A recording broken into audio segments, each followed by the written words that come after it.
નમસ્કાર વિદ્યાર્થી મિત્રો, શ્રી એસએન વિદ્યાલય સુરેન્દ્રનગર લર્નિંગ પ્રોગ્રામમાં હું ઘનશ્યામ લીંબડિયા આપનું સ્વાગત કરું છું. મિત્રો, આપણે વાણિજ્ય વ્યવસ્થા અને સંચાલન ચેપ્ટર 2 ની અંદર સંચાલનના સિદ્ધાંતો વિશે અભ્યાસ કરતા હતા. એમાં સંચાલનની જે વિચારધારાઓ છે એ સંચાલનની વિચારધારાના અભ્યાસમાં આપણે અગાઉના લેક્ચરમાં પ્રશિષ્ટ વિચારધારા છે તેના વિશે માહિતી મેળવી હતી. આજે આપણે આગળની નવી જે વિચારધારા છે તેના વિશે અભ્યાસ કરશું. નવ પ્રશિષ્ટ સંચાલનની વિચારધારાઓ. સંચાલનની વિચારધારાઓ.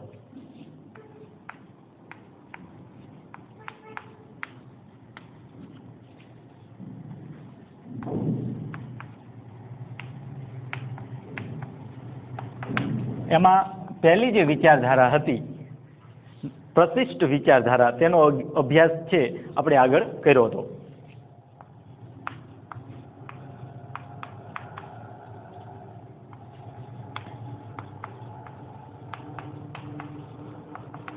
આજે આપણે બીજી જે વિચારધારા છે નવ પ્રશિષ્ટ સંચાલનની વિચારધારાઓ.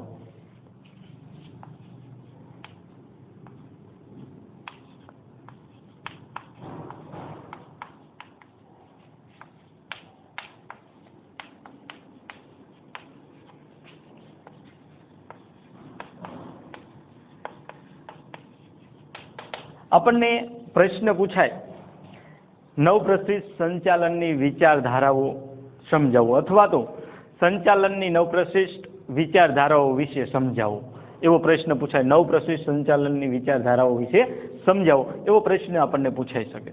હવે આપણે અગાઉની જે વિચારધારા જોઈ એ અગાઉની વિચારધારાની અંદર પ્રશિષ્ટ વિચારધારાની અમુક મર્યાદાઓ હતી.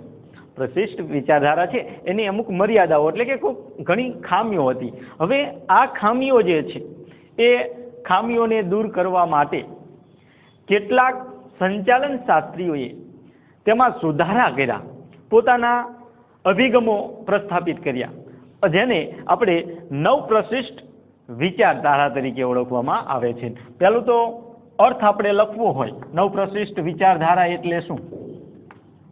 તો અર્થની અંદર આપણે લખી શકીએ કે પ્રશિષ્ટ વિચારધારાઓ હતી એની કેટલીક ખામીઓ હતી.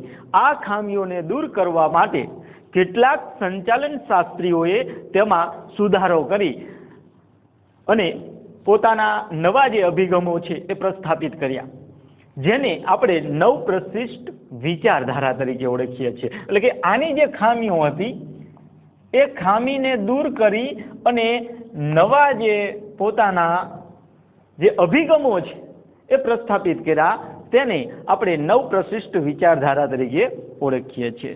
સામાન્ય રીતે નવ પ્રશિષ્ટ વિચારધારા છે એ 20મી સદીની વાત કરીએ તો કે 20મી સદીની શરૂઆતમાં ઓસ્ટ્રેલિયન ઔદ્યોગિક મનોવૈજ્ઞાનિક જે હતા અલ્ટન મેયોર, એના હોથોર્ન જે પ્રયોગો છે એ પ્રયોગે વર્તનવાદી વિચારધારાઓને જન્મ આપ્યો. હવે સૌપ્રથમ તો એના અર્થની અંદર કે પ્રશિષ્ટ વિચારધારાઓની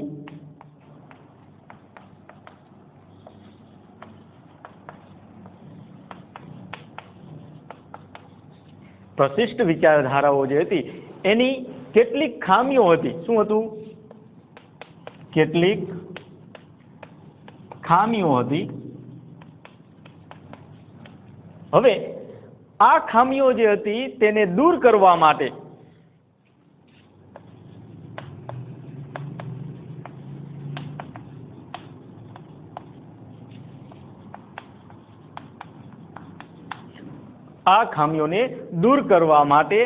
કેટલાક સંચાલન શાસ્ત્રીઓ જે હતા એને તેમાં સુધારા કર્યા. કેટલાક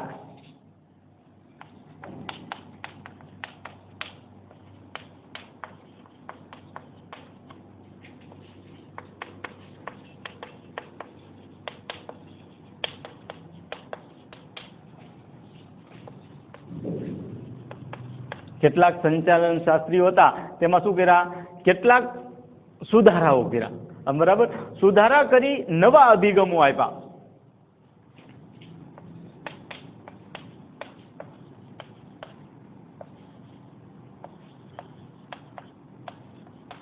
નવા અભિગમો પ્રસ્થાપિત કર્યા.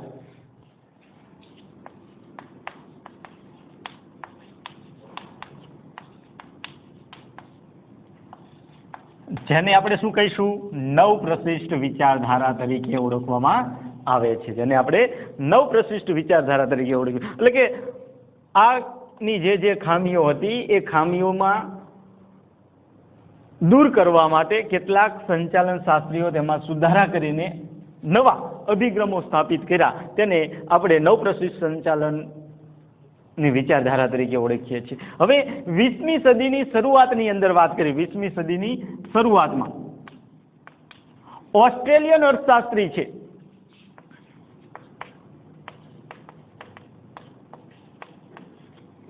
ઓસ્ટ્રેલિયન ઔદ્યોગિક અને મનોવૈજ્ઞાનિક હતા.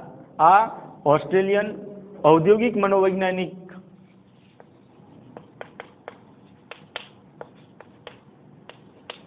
અને મનોવૈજ્ઞાનિક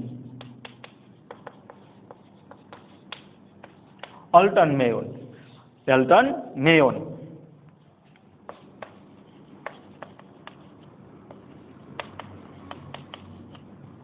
હવે તેને હોથોર્ન પ્રયોગો જે છે, હોથોર્ન પ્રયોગો દ્વારા વર્તનવાદી વિચારધારાને જન્મ આપ્યો. એ અલ્ટન મેયોન છે એને હોથોર્ન જે છે પ્રયોગો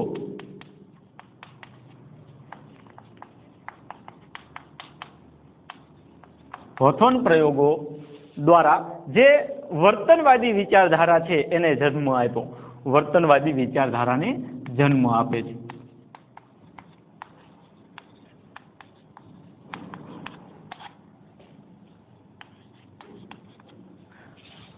આ 20મી સદી જે છે, 20મી સદીની શરૂઆતની અંદર ઓસ્ટ્રેલિયન ઔદ્યોગિક મનોવૈજ્ઞાનિક એલ્ટન મેયોન છે એને હોથોર્ન પ્રયોગ કર્યા અને એના દ્વારા વર્તનવાદી જે વિચારધારા છે એને જન્મ આપ્યો.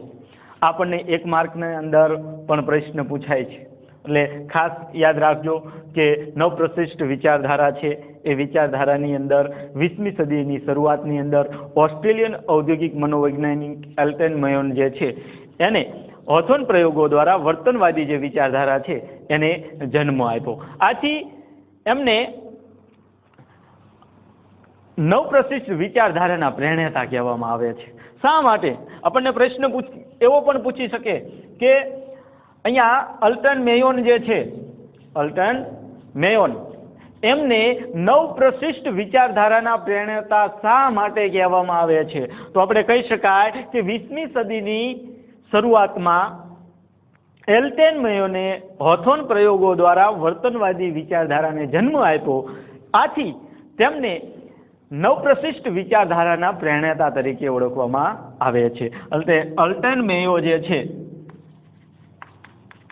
અલ્ટન મેયો તે નવપ્રશિષ્ટ વિચારધારા છે તેને પ્રેરણાતા છે.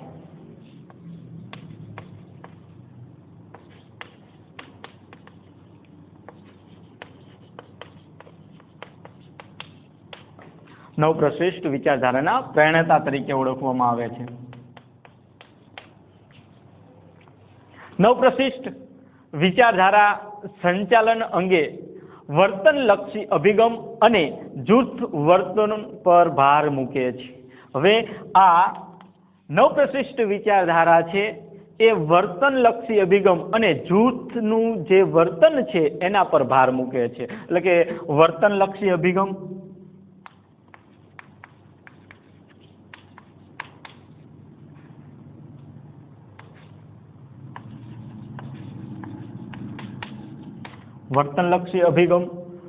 અને જૂથ વર્તન પર ભાર મૂકે છે.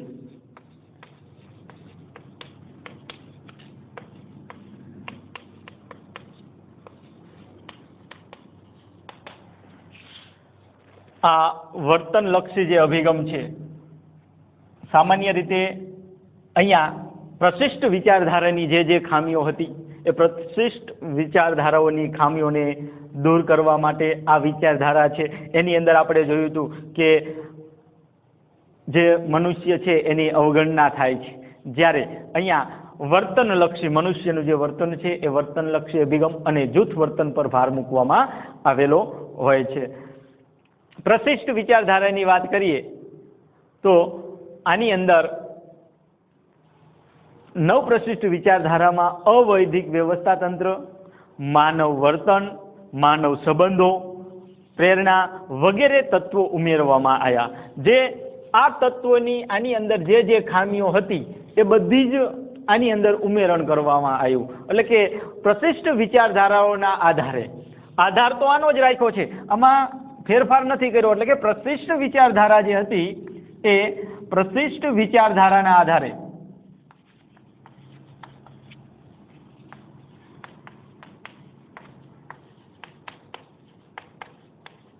પ્રશિષ્ટ વિચારધારા હતી એના આધારે નવપ્રશિષ્ટ વિચારધારા છે એની અંદર અવૈધિક વ્યવસ્થા તંત્ર, કારણ કે આમાં અવૈધિક વ્યવસ્થા તંત્રને સ્થાન નહોતું. માનવ વર્તન છે, માનવ સંબંધો છે, પ્રેરણા છે વગેરે તત્વો છે એ ઉમેરવામાં આવ્યા. એટલે કે અવૈધિક વ્યવસ્થા તંત્ર,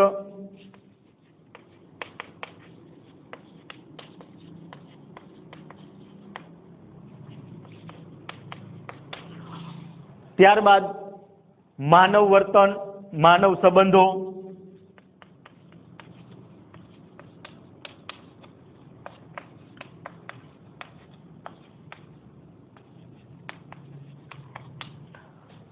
અને પ્રેરણા જેવા તત્વો છે એનો ઉમેરણ કરવામાં આવ્યું.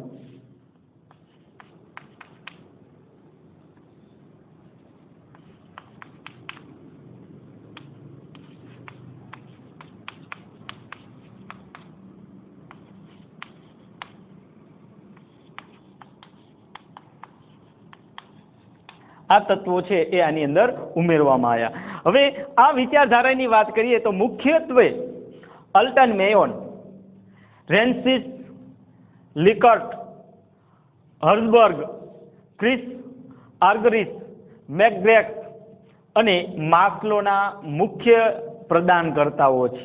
બરાબર. આના નવપ્રશિષ્ટ વિચારધારાના મુખ્ય પ્રદાનકર્તાઓ કોણ છે એવો પણ પ્રશ્ન આપણને પૂછાય.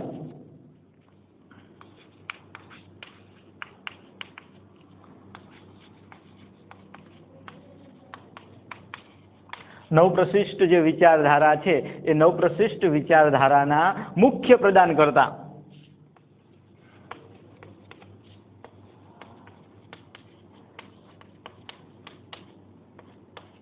તો એના મુખ્ય પ્રદાનકર્તાની અંદર પહેલા જ આપણે વાત આવ્યું અલ્ટન મેયોન. બરાબર. અલ્ટન મેયો.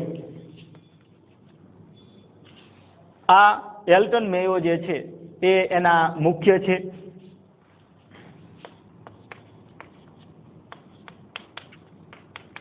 ત્યારબાદ આપણે વાત કરીએ તો રેન્સિસ લિકર્ટ.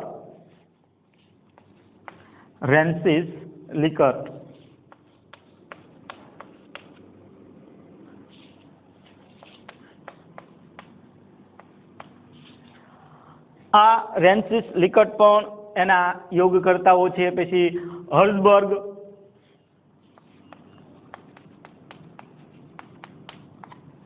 ત્યારબાદ ક્રિસ આર્ગરીસ,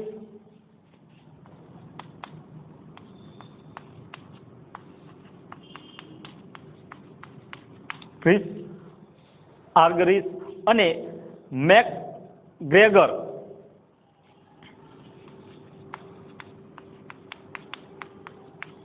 અને છેલ્લે માસ્લો. આ એના મુખ્ય પ્રદાનકર્તાઓ તરીકે ઓળખાય છે.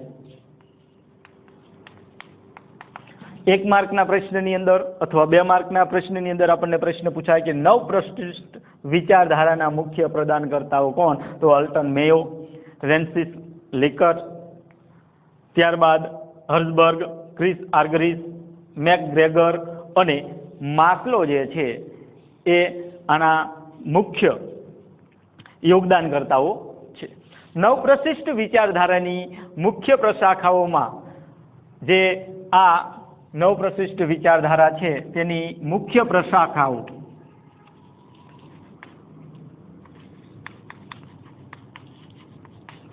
મુખ્ય પ્રશાખાઓની વાત કરીએ તો તેની અંદર માનવના સંબંધો છે. માનવ વચ્ચે સંબંધો, માનવ વર્તનવાદી વિચારધારાઓ, સામાજિક તંત્ર વિચારધારા અને સામાજિક વ્યવસ્થા વિચારધારા મુખ્ય છે. બરાબર. આ મુખ્ય આની શાખાઓ આપણે જોવા જઈએ, નવ પ્રશિષ્ટ વિચારધારાની મુખ્ય શાખાઓની અંદર માનવ સંબંધો,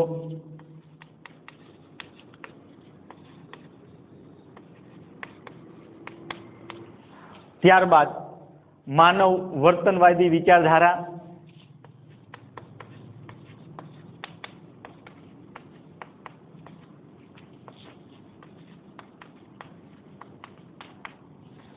અને સામાજિક તંત્ર વિચારધારા.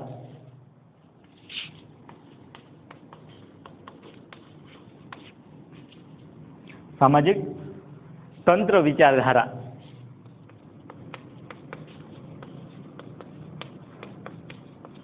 અને સામાજિક વ્યવસ્થા વિચારધારા.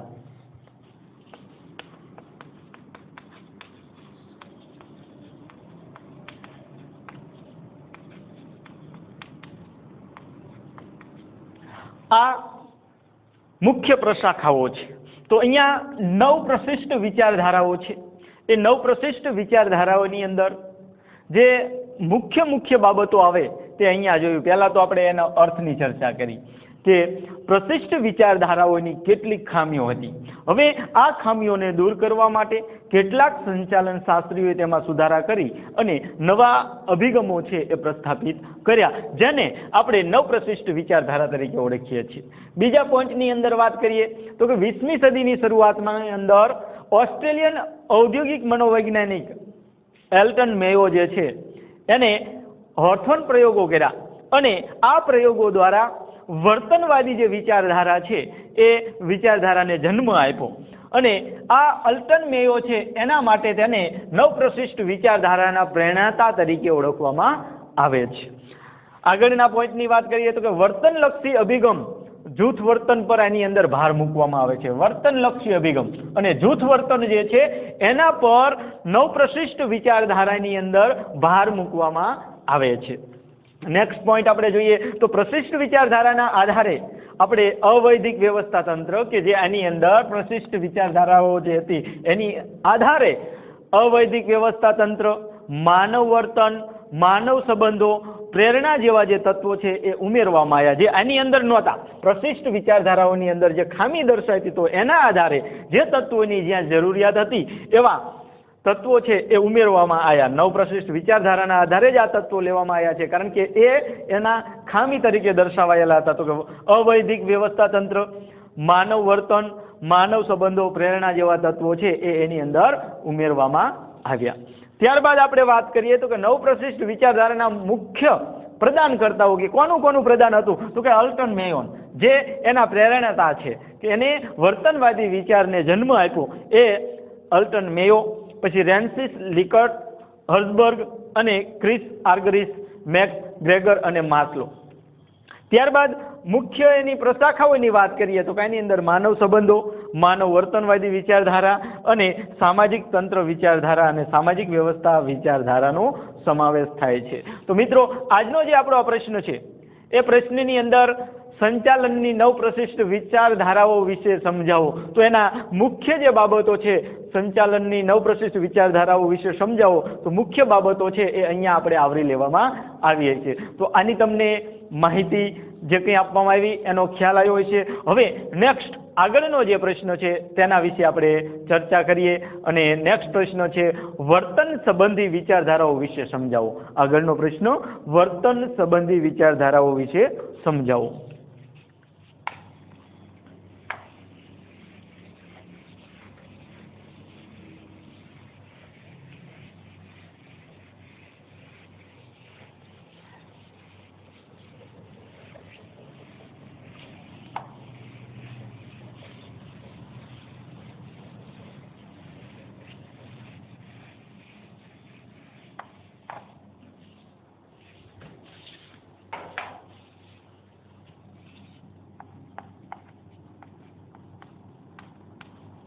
વર્તન સંબંધિત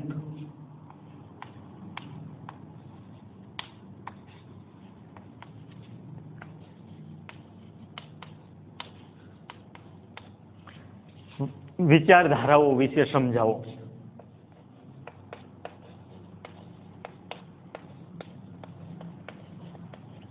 બે અથવા તો 3 માર્કની અંદર આપણને પ્રશ્ન શું પૂછાઈ શકે કે વર્તન સંબંધી વિચારધારાઓ વિશે સમજાવો.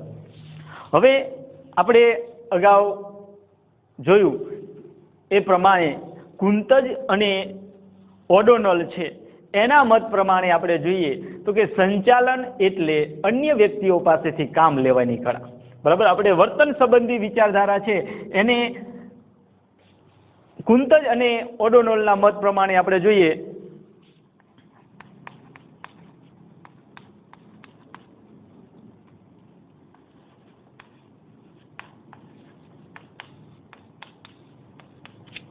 કુંતજ અને ઓડોનલ. હવે એ આપણને એમ કહે છે એના મત પ્રમાણે સંચાલન એટલે અન્ય વ્યક્તિ પાસેથી કામ લેવાની કળા.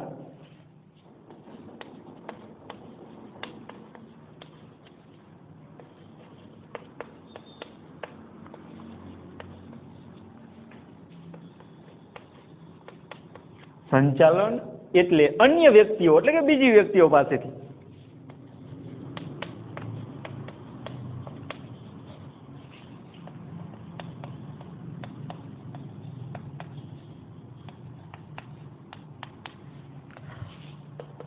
અહીંયા કુંતજ અને ઓડોનલ આપણને જણાવે છે એમ કહે છે કે તમારે બીજા વ્યક્તિ પાસે અન્ય જે વ્યક્તિઓ છે એની પાસેથી કામ લેવાની આવડત જે છે તમારામાં કળા છે કૌશલ્ય છે નિપુણતા છે એને આપણે સંચાલન તરીકે ઓળખીએ છીએ. કામ બધા જ વ્યક્તિઓ લઈ શકતા હોય પરંતુ એમાંથી સારી રીતે કામ લેવું ઝડપથી કામ લેવું આનંદપૂર્વક કામ લેવું અને ઉત્સાહભેર કામ લેવું એવી જે કળા તમારી પાસે છે એને સંચાલન તરીકે ઓળખવામાં આવે છે.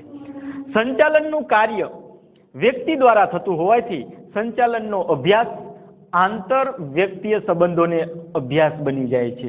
સંચાલન કોઈ યંત્ર દ્વારા નથી થતું. સંચાલન કરવું હોય તો સંચાલન કોઈ યંત્ર દ્વારા કરવામાં આવતું નથી. એટલે કે સંચાલનનું કાર્ય છે એ વ્યક્તિ દ્વારા થાય છે અને વ્યક્તિ દ્વારા થતું હોવાને કારણે સંચાલનનો જે અભ્યાસ છે એ આંતર વ્યક્તિ સંબંધોનો અભ્યાસ બની જાય છે. અંદરો અંદર જે વ્યક્તિઓ છે એ વ્યક્તિઓ વચ્ચેના જે સંબંધો છે એ સંબંધોનો અભ્યાસ કરતું બની જાય છે. સંચાલકીય કાર્યનું મહત્વનું કેન્દ્ર બિંદુ માનવ વર્તન અને માનવ સંબંધો છે. આ પ્રશ્ન આપણને પૂછાય કે સંચાલન જે છે પહેલા તો મનુષ્ય જે છે માનવ સંબંધોનો અભ્યાસ ખૂબ જ અગત્યનો આંતર વ્યક્તિઓ વચ્ચેનો સંબંધનો અભ્યાસ બની રહે છે. બીજું કે સંચાલકીય કાર્યનું મહત્વનું કેન્દ્ર બિંદુ આપણે ગણવું હોય તો માનવ વર્તન અને માનવ સંબંધો છે. સંચાલકીય કાર્યનું મહત્વનું કેન્દ્ર બિંદુ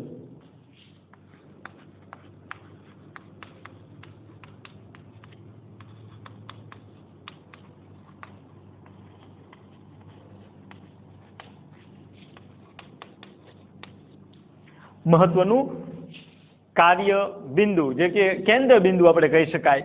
સંચાલકીય કાર્યનું મહત્વનું કેન્દ્ર બિંદુ અથવા તો કાર્ય આપણે વાત કરીએ તો કેન્દ્ર બિંદુ જે છે એ માનવ વર્તન અને માનવ સંબંધો છે. મહત્વનું કેન્દ્ર બિંદુ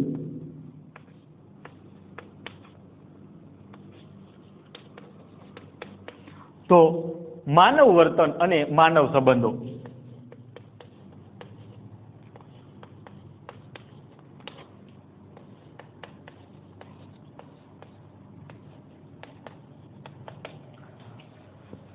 સંચાલકીય જે કાર્ય થતા હોય એ કાર્યની અંદર મહત્વનું અને એનું કેન્દ્ર બિંદુ આપણે સમજવું હોય તો આ બે બાબતો છે. એક તો માનવ વર્તન અને માનવ સંબંધો.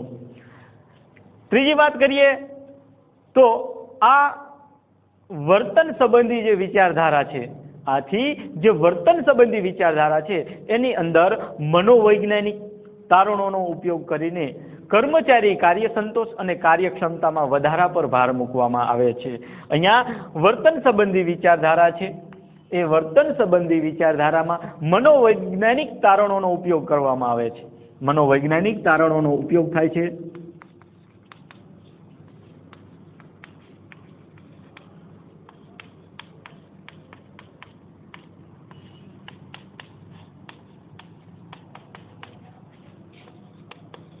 મનોવૈજ્ઞાનિક તારણોનો ઉપયોગ કરીને કર્મચારી જે છે એનો કાર્ય સંતોષ અને કાર્યક્ષમતા વધારવા પર ભાર મૂકવામાં આવે છે.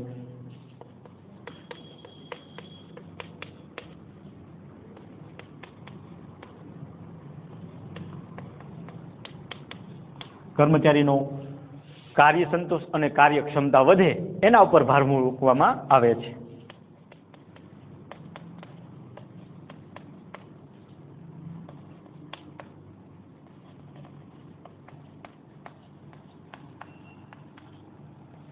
હવે અહીંયા જે નવપ્રશિષ્ટ અહીંયા વર્તન સંબંધી વિચારધારા છે એ વર્તન સંબંધી વિચારધારાની અંદર મનોવૈજ્ઞાનિક તારણોનો ઉપયોગ કરવામાં, મનોવૈજ્ઞાનિક તારણોનો ઉપયોગ કરી કર્મચારીનો કાર્યમાં સંતોષ વધે, જે કાર્ય કરી રહ્યો છે એ કાર્ય કરવામાં એનો સંતોષ વધે અને કાર્યક્ષમતામાં વધારો થાય એ બાબત પર ભાર મૂકવામાં આવે છે. આગળ જોઈએ તો વર્તન સંબંધી વિચારધારામાં આંતરમાનવીય સંબંધો, માનવીય વચ્ચેના જે સંબંધો છે એ આંતરમાનવીય સંબંધો, અભિપ્રેરણ, નેતૃત્વ, માહિતી સંચાર, ઔદ્યોગિક ઝઘડાનો ઉકેલ વગેરે ખ્યાલોનો સમાવેશ થાય છે.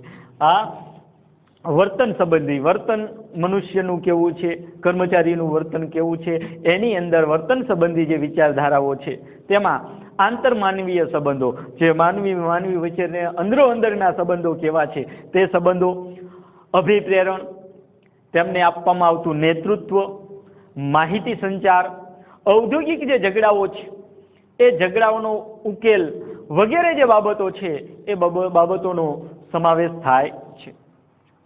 કેટલાક લેખકોના મતે આપણે જોવા જઈએ તો વિચારધારાની મુખ્ય મર્યાદા એ છે કે આ અભિગમ વધુ પડતો મનોવૈજ્ઞાનિક હોવાથી તેમાં આર્થિક પરિબળની ક્યાંક અવગણના થઈ હોય તે જણાય છે. હવે અહીંયા વર્તન સંબંધી વિચારધારા છે એની આપણે મુખ્ય મર્યાદાની વાત કરીએ તો મુખ્ય મર્યાદામાં એવું આપણને કહે છે કે અહીંયા મનોવૈજ્ઞાનિક છે, અભિગમ કેવો છે, વધુ પડતો મનોવૈજ્ઞાનિક છે અને આ વધારે પડતો જે મનોવૈજ્ઞાનિક હોવાથી આર્થિક પરિબળની ક્યાંક અવગણના થાય છે. આર્થિક પરિબળની શું થાય છે? અવગણના થાય છે.